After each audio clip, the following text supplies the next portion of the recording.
put life in your sex life. Not many people preach this from the altar. But some of us, God has given us the assignment to demystify sex.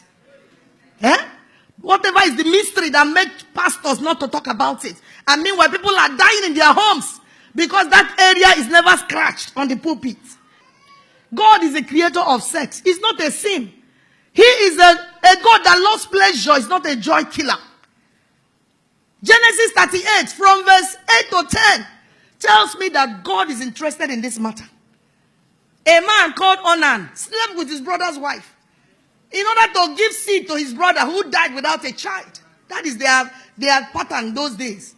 So after enjoying himself thoroughly with his brother's wife, when it was time to release so that the woman can have a baby, he came out and spilled it on the ground. The Bible says God saw it. It made him angry. He killed the man right on the spot and went ahead and put it in the Bible for us. That is to tell you that God is interested in that aspect of marital relationship. Some of you think it's something you do only when God is not looking, when the takes light. Let us do it quickly. Before God turns around to look at us, we have finished. No.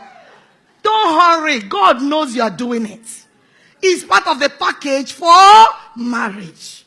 He intentionally gave it to you as pleasure for your marriage. To enjoy.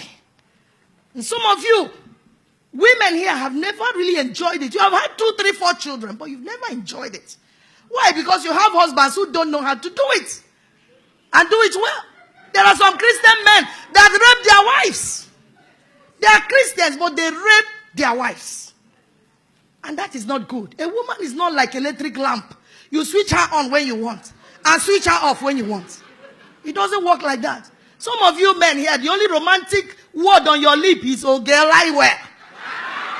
Ogelaiwe. Madam Ton. That is not romance. That is not romance.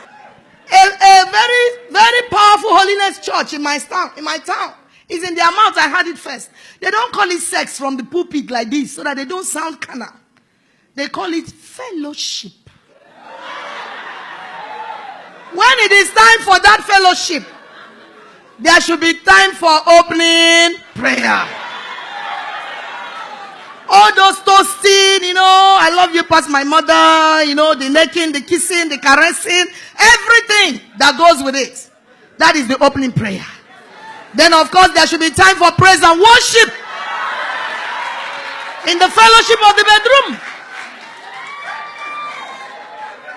It goes also with testimonies. Remember all the good things that your husband is doing for you. All the good things. Talk to each other. Talk. Don't just do it as something you do in the dark. Everybody's mouth is sealed. And then you can't even look at each other's face. That's not how it should be done. It's a fellowship. Let it come alive. Because if you do it the right way, you wouldn't have to apply for visa before your wife gives you entrance. Like some of the men, you will whine and whine her like a microphone because, already she's never romantic, You have to whine and whine and whine, beg her and promise her heaven and earth. Then she will now tell you, my head, my shoulder, my knee, my toe, everywhere is paining me. Just leave me alone. Because she knows you don't know how to do it well. But when you do it well, nobody will even be the one to initiate and then begin to make requests. It will just flow naturally. And then by the time you do all the preambles, that's what Oyibo calls foreplay. Play where they happen before the main thing.